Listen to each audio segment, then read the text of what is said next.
అందరికీ నమస్కారం.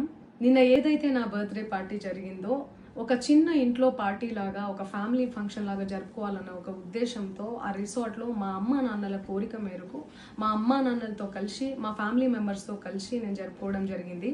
అక్కడ మా అమ్మా నాన్నలు, మా అమ్మా నాన్న ఫ్రెండ్స్, మా ఫ్రెండ్స్, మా ఫ్యామిలీ ఫ్రెండ్స్, మా టీమ్ మెంబర్స్ మాత్రమే ఉండడం జరిగింది. అండ్ అట్లనే లిక్కర్ ఉండడం జరిగింది, సౌండ్ సిస్టమ్ ఉండడం జరిగింది.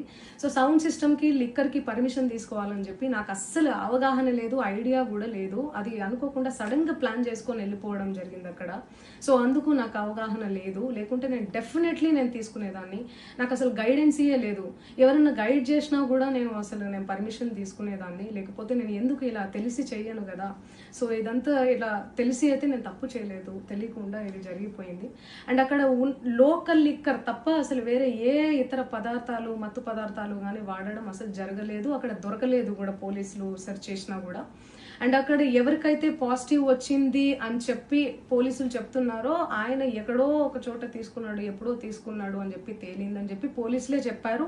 అండ్ అది ఇన్వెస్టిగేషన్ కూడా జరుగుతుంది. మేము కూడా పోలీసులకు కోఆపరేట్ చేస్తున్నాము. అండ్ నేను ఎందుకు ఇలా చేస్తాను, అసలు నాకు తెలిసి ఎందుకు చేస్తాను? మా అమ్మా నాన్నలతో దట్టు, మా అమ్మా నాన్నలు పెట్టుకొని ఇలాంటివి నేను ఎంకరేజ్ చేస్తానా? ఇలాంటివి చెప్పండి. అండ్ ఒక రోల్ మోడల్గా, ఒక ఇన్స్పిరేషనల్గా ఉండాలని అనుకుంటాను, కానీ నేను ఇలా ఎందుకు నేను చేస్తాను? సో ప్లీజ్ దయచేసి మీడియా మిత్రులకు నా విన్నపం ఏంటంటే, ఆధారాలు లేని అభియోగాలు నా మీద అస్సలు మోపద్దు ప్లీజ్.